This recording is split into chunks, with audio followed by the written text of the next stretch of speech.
Hello, I'm John David Ebert, and welcome to the second half of our discussion of the oeuvre of Damien Hirst.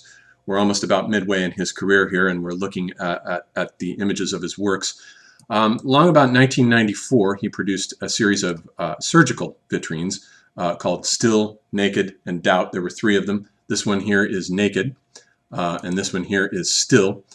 And essentially, these vitrines correspond to his medicine cabinets. And whereas the medicine cabinets there imagined the human body as a chemical assemblage of components that could be swapped out and operated upon, here the surgical vitrines gather up all the instruments that imagine the human physical body as a mechanical assemblage composed of parts like an engine that when a part is diseased or pathologized in some way, it's simply cut out.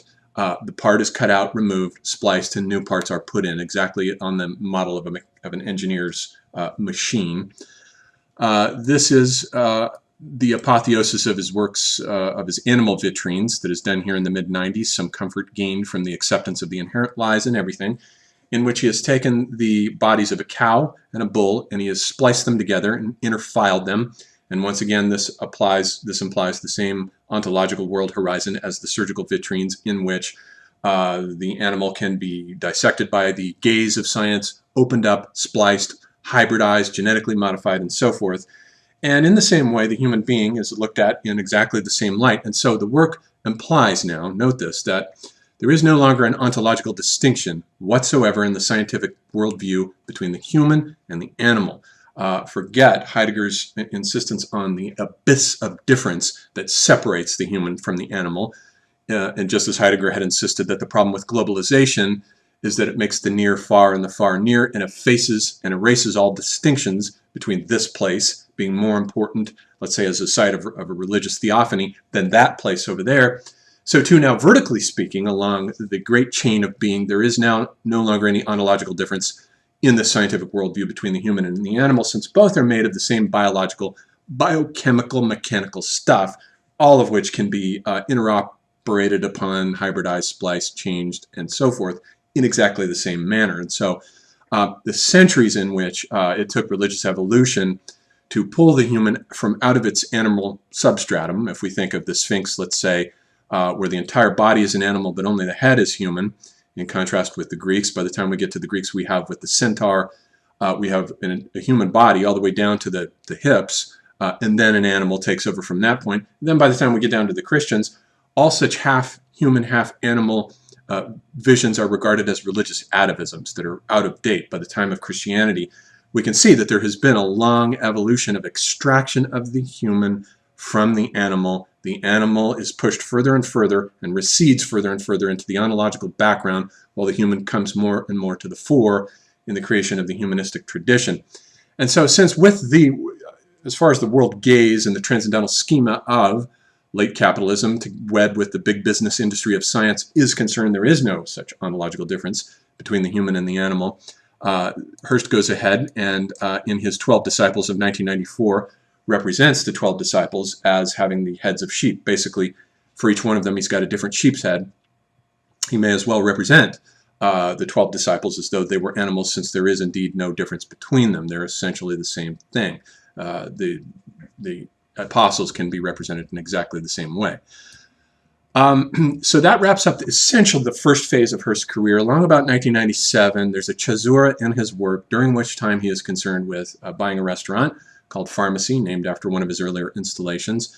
He runs that restaurant for a while, and his art begins to splutter out and die for a couple of years.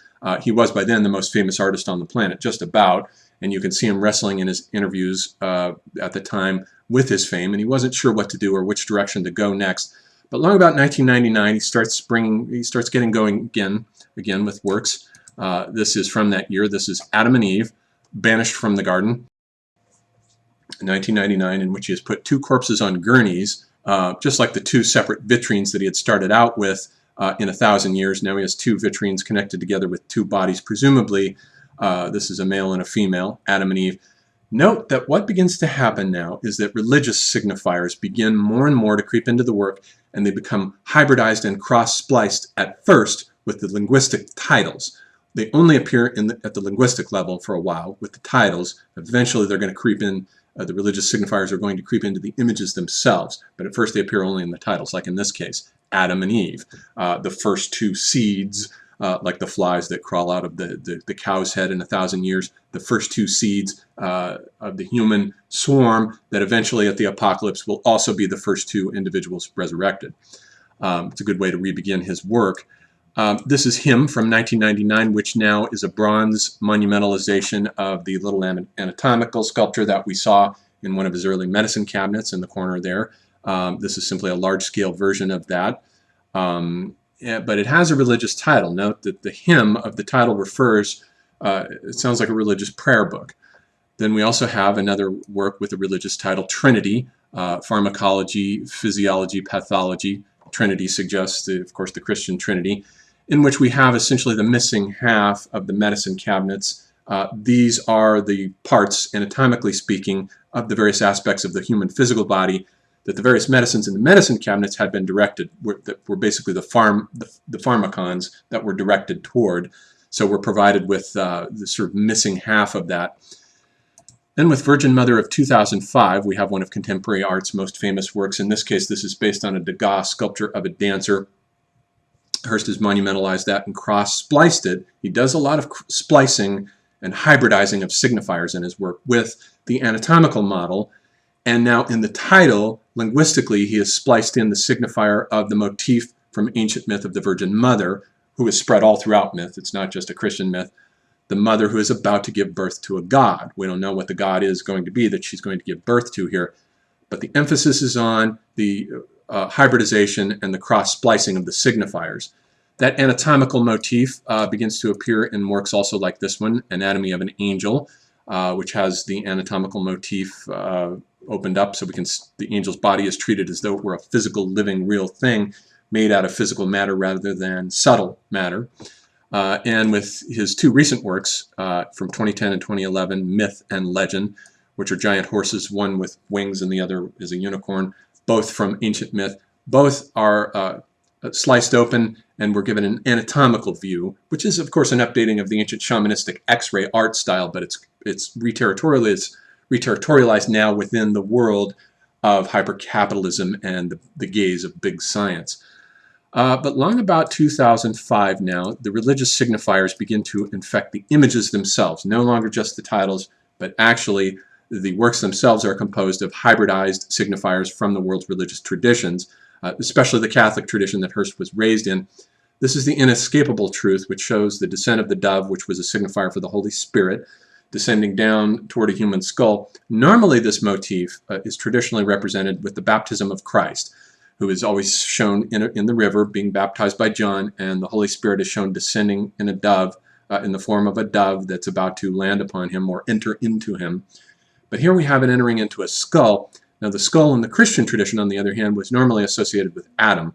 Sometimes you see the skull of Adam represented at the foot of the cross, and the cross is the sort of, Christ was the second Adam, so the dead Adam becomes then the seed from out of which the tree of the cross grows and produces the fruit of Christ as the second Adam. But here he spliced together the two images to create a new set of signifiers. He's done the same thing here with this one, the Sacred Heart of Jesus 2005, where he's shown a heart that has pins and needles and razor blades spliced into it that evokes the myth of the Saint Sebastian, who was killed in a barrage of arrows that were hurled at him by Roman soldiers. But that was never done to Christ, and this is actually a bull's heart. Christ did not have a bull's heart, neither did Saint Sebastian, but it does evoke the myth of the ancient sacrifice of the bull, which is a worldwide myth, it's ubiquitous. So once again, he's cross-splicing signifiers from the world's great religious traditions. This is Saint Bartholomew from 2007, who is the patron saint of medicine, and he was flayed. Here Hirst represents him with flayed skin. There's a gold counterpart to this as well. What Hirst is doing then, and it's very interesting because whereas in Hirst phase 1, during the first part of his career, he had basically given us the ontologically deworlded entity of science, and that included human as well as animal entities that are pure figure minus the ground of their originating worlds.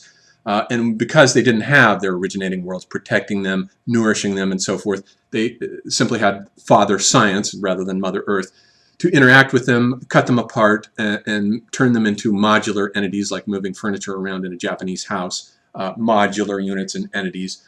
Whereas in Hirst phase 2 now, we have the same thing, only now with religious signifiers.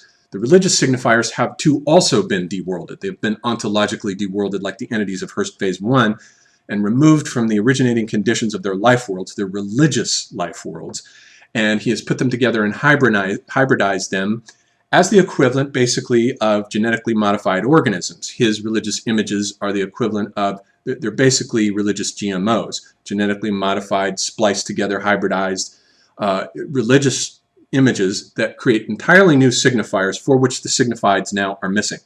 So the signifieds of his religious works have to be supplied by the viewer now. They are not predetermined, they're not pre-given in advance.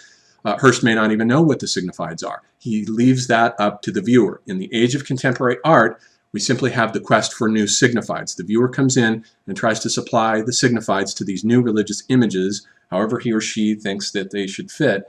And Hirst simply cross-splices and fertilizes these religious signifiers and hands them to the viewer in such a way as to give the viewer the tools to create new signifieds. And so, unlike in the ancient world, where in the medieval ages, you're pre-given meaning in advance. The Last Supper and the baptism of Christ mean just that. Their meanings, the signifieds that they refer to, have already been given to the viewer. There's no flexibility for the viewer's interpretation of those images. And even in modernist art, the flexibility of the interpretation is a bit limited. It's considerably more fluid than it was during the medieval period, but it is considerably limited by the fact that in modernist art, everyone is essentially doing the same thing. That is to say, they're creating the hyperdimensional object, the aperspectival world interior. They're all working with that in one way or another. But in contemporary art, all the transcendental signifieds are missing. And so there's a desperate quest for meaning amongst them. And I think this separates Hirst out from the other YBAs who mock the very process of looking for new signifieds. They simply, the rest of them seem to just simply give up in despair and mock the art process and its quest for new meanings. Hirst didn't do that. He has not done that. I think his quest is an honest one. Unlike the art critic Robert Hughes, who has dismissed him, I think his work should not be dismissed. It's authentic. He's looking for new signifieds, and he's cross-splicing these works in an attempt to find new meaning in the world of global hypercapitalism. Some of this will have implications for Anish Kapoor, whom we'll look at next as another great British artist, one who is not connected with the YBAs at all, but who is another great British artist. So we'll look at him next.